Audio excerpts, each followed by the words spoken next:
மக்களே விடுதலை விடுதலை என்று மேடையெல்லாம் முழங்கும் விசிகா நிஜத்திலே யாருக்கு விடுதலை கொடுத்தது? அதிகாரத்திற்கே, கூட்டணிக்கே, பதவிக்கே.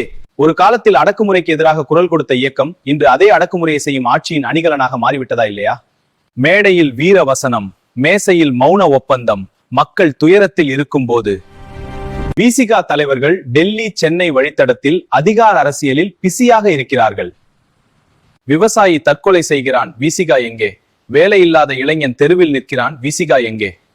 சாதி வன்முறை நடந்தால் மட்டும் அரசியல் மைக்குடன் வருவது ஏன்? மக்களின் பிரச்சனை போராட்டமாக மாறவில்லை, போராட்டம் புகைப்படமாக மாறிவிட்டது, புகைப்படம் செய்தியாக மாறிவிட்டது, செய்தி சீட் அரசியலாக மாறிவிட்டது. இது விடுதலை அரசியலா? இல்ல, இது வாக்கு வங்கிக்கான வேடிக்கை நாடகம். எதிர்த்து பேசுவோம் என்றார்கள், இன்று எதிரிகளோடு சேர்ந்து பேசுகிறார்கள். அதிகாரத்தை கேள்வி கேட்போம் என்றார்கள், இன்று அதிகாரத்தை காப்பாற்றுகிறார்கள். மக்களே, இனி நாடகம் வேண்டாம், வேஷம் வேண்டாம், உண்மையான போராட்ட அரசியல் வேண்டும். விடுதலை என்பது பதவியில் இல்லை, விடுதலை என்பது கூட்டணியில் இல்லை. இந்த அரசியல் நாடகத்தை மக்கள் இனிமேல் நம்ப மாட்டார்கள்.